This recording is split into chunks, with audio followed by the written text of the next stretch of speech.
Bring up the latest now in the showdown over the Maryland man who was wrongfully deported to El Salvador.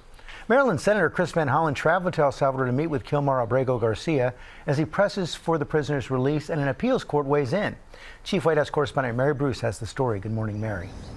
Good morning, George. Well, a source close to Abrego Garcia's family tells us this meeting at the Sheraton Hotel in San Salvador was set up by the country's president, Nayib Bukele, but it comes as both the Trump administration and Bukele himself have said they will not be returning him back to the U.S. Overnight, that remarkable image, Kilmar Abrego Garcia seated across from Maryland Democratic Senator Chris Van Hollen. The first images of the wrongfully deported Maryland man since we last saw him, head shaved and shackled, held in that notorious prison in El Salvador.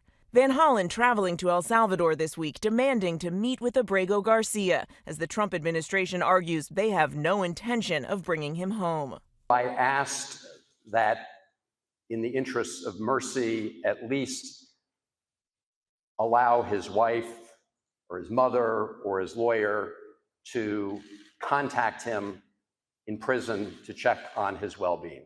Van Hollen then posting tonight, "I had that chance," saying he called Abrego Garcia's wife, Jennifer, to pass along his message of love. But their meeting, a brief reprieve. El Salvador's President Nayib Bukele posting, now that he's been confirmed healthy, he gets the honor of staying in El Salvador's custody. The White House insists that Abrego Garcia, who has no criminal convictions, is a violent gang member, deporting him to El Salvador despite a 2019 court order that he not be sent back to his native country because he might face danger there, a mistake the administration previously acknowledged. A federal appeals panel yesterday ripping into the administration, writing the government is asserting a right to stash away residents of this country in foreign prisons without the semblance of due process that is the foundation of our constitutional order.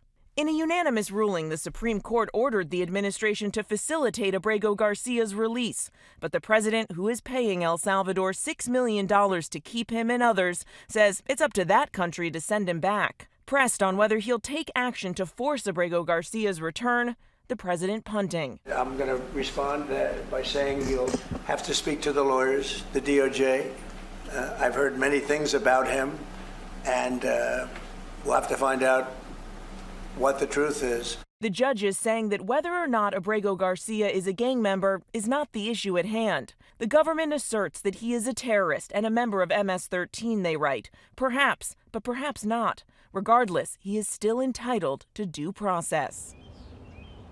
And while the senator did pass along a message to Abrego Garcia's wife, Jennifer, she still has not spoken with him directly. In a statement to ABC News, she says, "We still have so many questions, hopes, and fears," adding that the family will continue fighting for his safe return. George. And Mary, so many of these cases are now moving through the courts. The Supreme Court is going to hear arguments about the president's challenge to birthright citizenship. They are, George. The Supreme Court is now telling both parties to prepare to make their case in less than a month. The president on Inauguration Day signed an executive order ending birthright citizenship, even though, of course, it is protected by the 14th Amendment. Trump's effort has since been halted nationwide by 3 district courts. The administration now wants the Supreme Court to lift that pause. The court says it will hear oral arguments on May 15th, setting the stage for a decision later this summer, George. Okay, Mary, thanks. In our next hour, we're going to have an exclusive interview with the wife of Kilmar Abrego Garcia, Jennifer Vasquez Sura.